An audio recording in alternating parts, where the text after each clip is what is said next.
This is Pastor Stu, and as I mentioned a few days ago, we're going to have an update here on our worship plans, and I've got a very exciting update.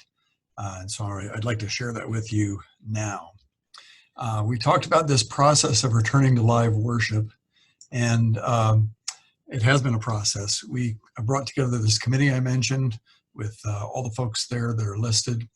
And as we came together, I had the information from the little survey I did from many of you completed that survey.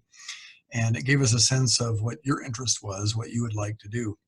And so we, based on the data that we have, based on the guidelines that came from the state, and again, based on our own research, began to kind of work the problem. What would it look like to return to live worship?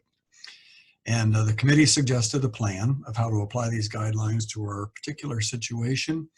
Last night, the final decisions and approval were made by the session of the plan, and you're going to receive a letter in the mail this Friday with a full explanation of the plan, and we'll also put it on Facebook and other places so you can see that and everyone can make sure that you have that. Okay, what's the plan? Well, it wasn't exactly what I expected.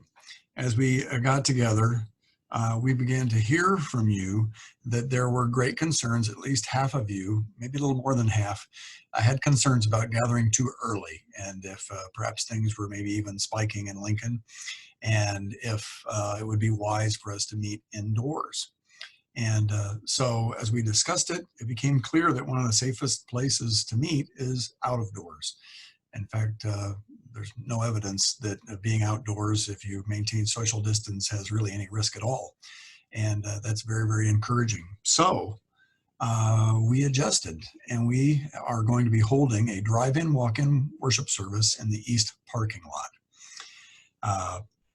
What does that mean? Well, that means you can stay in your car, or you can bring your own chair, and you can sit in a variety of places on the grass or near the front.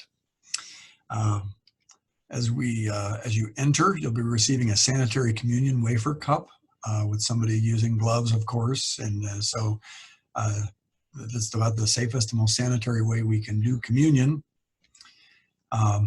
If you would like a bulletin, again, we just encourage you to print one off at home. You'll be given that information through an email, and you can print your own order of service. We'll have a few extras there for people who want them. But again, this is one way to just be as safe as we can possibly be if you print your own.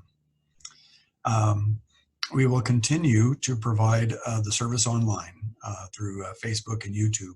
So if you still are not quite certain and you think, I would just still rather watch it at home, that's no problem. We've got you covered. In fact, I believe we're going to be doing the service online through Facebook and YouTube for the foreseeable future. It's been a bonus to have that.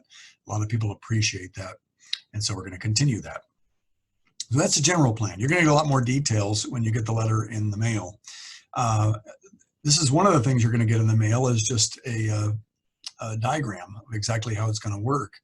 And as I pull the mouse over here, if you're going to use a lawn chair, these are the areas that are marked out that would be generally for those in lawn chairs with plenty of social distance, and yet you could still see the platform. If you're close enough, you probably would even be able to hear the platform without any assistance. If you are some of these people who are bringing your own chair and you are sitting in these areas, we'd ask you to park on the east side of the church and then walk down into the area, or park along Canterbury Lane. Those are different options, or park in the corporate lot here to our south. They are very welcoming of our using their space. There's a little bridge right there, and they use ours during the week. So you're going to park there if you're walking in with your own chair. If you're driving in, then you're going to come in through, again, one of these driveways. Be preferred if you'd come in on the Canterbury Lane Drive and come in here, and we're going to park you in these various spots. And the smaller cars in the front, the bigger cars in the back, so that everyone can have a chance to see. And then kind of the big game changer is we don't have to do big speakers. We don't have to be loud for the neighborhood. We have an FM transmitter, and so we will give you the signal. We don't have it yet, but we'll give you the signal to tune in to your FM station on your car radio, or if you have a If you're old like me and you have a Walkman or you have some other kind of FM device, we're exploring apps for the phone and maybe other ways to do that. But that would be another way, whether you're driving or whether you're walking in, to listen through an FM station that we will provide. So that's the general idea. We'd be worshiping at 10 o'clock on Sunday morning. You can drive in, you can walk in and park on the east side. And we will worship together, including communion. You'll receive your communion as you arrive. And so you'll have it at the end of the service when we set apart the elements and we all partake together. If for some reason you need to go to the bathroom, we've even got you covered on that. You can go right into the entrance there through the gym entrance, and there are 2 bathrooms right there, and you can have easy access for anyone. So what are your options in review? Number 1, you can just continue watching the service online at 10 a.m. Sunday morning. It'll continue to be on the Facebook and YouTube. Or you can join the line worship service at 10 in your car. And I think it'll be a very comfortable way to experience it, and you don't need to come in contact with anyone.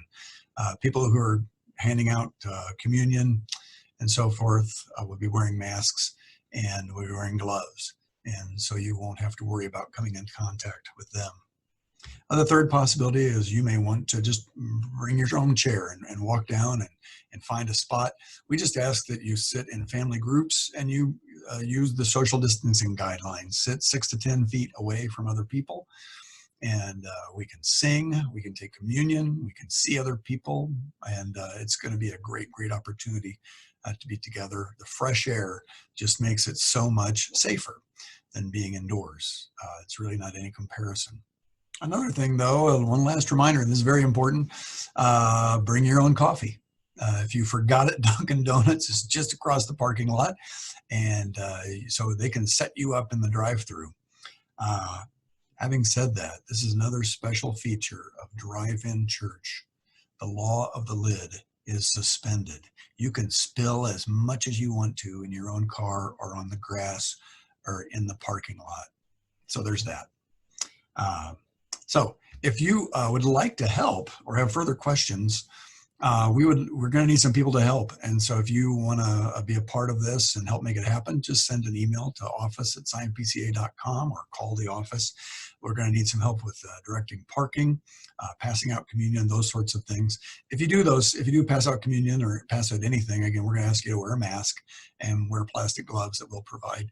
So, and for those who don't have a mask and they would just like that extra layer of safety, there have been some women in the church who've been faithfully making cloth masks, and they would be glad to have some on hand to share with you too. If you'd like to have that conversation afterward and you want to just be very safe, we will have extra masks available. So that's the story. I'm not sure what you were expecting, but I'm very, very confident that we worked the problem and we've come up with a really good solution. And I'm excited to see as many of you as I can on Sunday. Until then, take care, be safe, and hope to see you soon.